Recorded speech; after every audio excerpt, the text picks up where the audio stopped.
شکر گزاری شکر گزاری. ایک وزیر بہت ہی اچھا تھا، صابر اس کا نام تو سچا تھا، راجا کی آنکھوں کا تارا تھا، سب سے زیادہ اس کو پیارا تھا. ایک دن کسی نے راجا کے آگے پیش کیے خربوزے بہت سارے. راجا نے صابر سے کہا چلو ساتھ میرے ایک خربوزہ کھا لو. راجا نے خربوزہ اسے دیا، اس نے فوراً کھانا شروع کیا. صابر مزے سے اس کو کھا گیا. راجا نے بھی ٹکڑا اٹھا لیا. راجا نے جب کھایا وہ ٹکڑا، خربوزے کا ذائقہ تھا کڑوا. فوراً اس نے تھوک دیا اس کو، بولا تم نے کیوں کھایا اس کو؟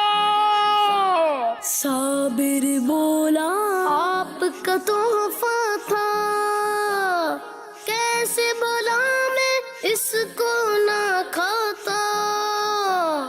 آپ کے مجھ پہ کتنے ہیں احسان، آپ رحم دل نیک ہے انسان.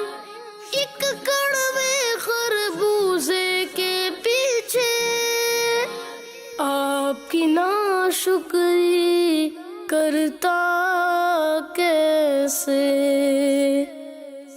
سبق: پیارے بچوں، جس طرح وزیر نے اپنے بادشاہ کے احسانوں کو یاد رکھتے ہوئے اس کے دیے گئے کڑوے خربوزے پر شکایت نہیں کی، اسی طرح ہمیں بھی اپنے رب کا ہمیشہ شکر گزار رہنا چاہیے. اللہ پاک کے ہم پر بے شمار احسانات ہیں، تو اگر کبھی ہمارا سامنا کسی مشکل سے ہو جائے تو ہمیں اس کی بھی اللہ پاک سے شکایت نہیں کرنی چاہیے، بلکہ اس کے بے شمار احسانات کو یاد رکھتے ہوئے ہمیشہ اس کا شکر ادا کرنا چاہیے. اللہ پاک ہمیں ہمیشہ اپنا شکر گزار رکھے. آمین.